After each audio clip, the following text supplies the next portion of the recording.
18 வயது. கையில் ஒரு புத்தகம் இருக்க வேண்டிய வயதில் நெற்றியில் ஒரு தோட்டா பாய்ந்தால் எப்படி இருக்கும்? அதுவும் தன் தாய்மொழிக்காக. 1965இல் தமிழகத்தையே உலுக்கிய அந்த ஒரு துப்பாக்கிச்சூடு ஒரு மாபெரும் புரட்சியின் தொடக்கமானது. அந்த தியாகத்தின் பெயர் சிவகங்கை ராஜேந்திரன். அவர் யார்?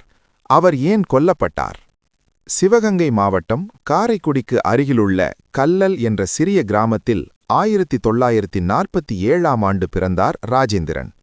தந்தை முத்துக்குமார் பிள்ளை ஒரு காவல்துறை காவலர். மகன் நன்றாக படித்து பெரிய ஆளாக வேண்டும் என்ற கனவோடு அவரை சிதம்பரம் அண்ணாமலை பல்கலைக்கழகத்தில் சேர்த்தார். அங்கு பிஎஸ்சி கணிதம் 2ஆம் ஆண்டு படித்து வந்தார் ராஜேந்திரன். 1965ஆம் ஆண்டு ஜனவரி 26 இந்தியாவின் ஆட்சி மொழியாக ஹிந்தி மட்டுமே இருக்கும் என்ற மத்திய அரசின் அறிவிப்பு வெளியானது. தமிழகம் முழுவதும் கொந்தளித்தது.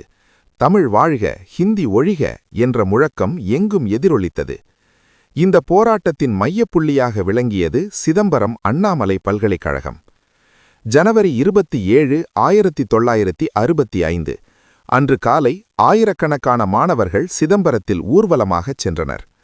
அமைதியாக தொடங்கிய போராட்டத்தில் திடீரென கலவரம் வெடித்தது. காவல்துறை தடியடி நடத்தியது. நிலைமை கட்டுக்கடங்காமல் போகவே துப்பாக்கிச் சூடு நடத்த உத்தரவிடப்பட்டது. துரதிர்ஷ்டவசமாக காவல்துறையில் பணியாற்றிய ஒருவரின் மகனான ராஜேந்திரனின் நெற்றியிலேயே ஒரு தோட்டா பாய்ந்தது. ஸ்பாட்டிலேயே அந்த இளம் மாணவனின் உயிர் பிரிந்தது.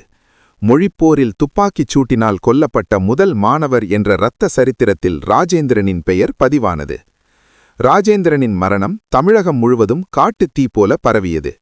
ஒரு மாணவன் சுட்டுக் கொல்லப்பட்ட செய்தி கேட்டதும் சாமானிய மக்களும் வீதிக்கு வந்தனர். இது வெறும் மொழிப் போராட்டமாக இல்லாமல் ஒரு மக்கள் புரட்சியாக மாறியது.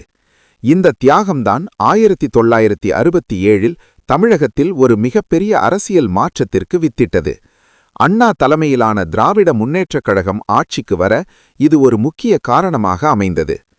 இன்று அண்ணாமலை பல்கலைக்கழகத்தின் நுழைவு வாயிலில் ராஜேந்திரனின் திருவுருவச் சிலை கம்பீரமாக நிற்கிறது.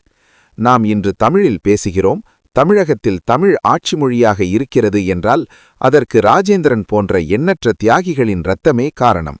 அந்த வீர தமிழனுக்கு இந்த வீடியோவின் வாயிலாக நமது வீர வணக்கத்தை செலுத்துவோம். இன்று தமிழகம் முழுவதும் பல மொழிப்போர் தியாகிகளின் சிலைகள் உள்ளன. உங்கள் ஊரில் இதுபோன்ற தியாகிகளின் சிலைகள் அல்லது நினைவிடங்கள் இருந்தால் அதை பற்றி கமெண்ட் செய்யுங்கள்.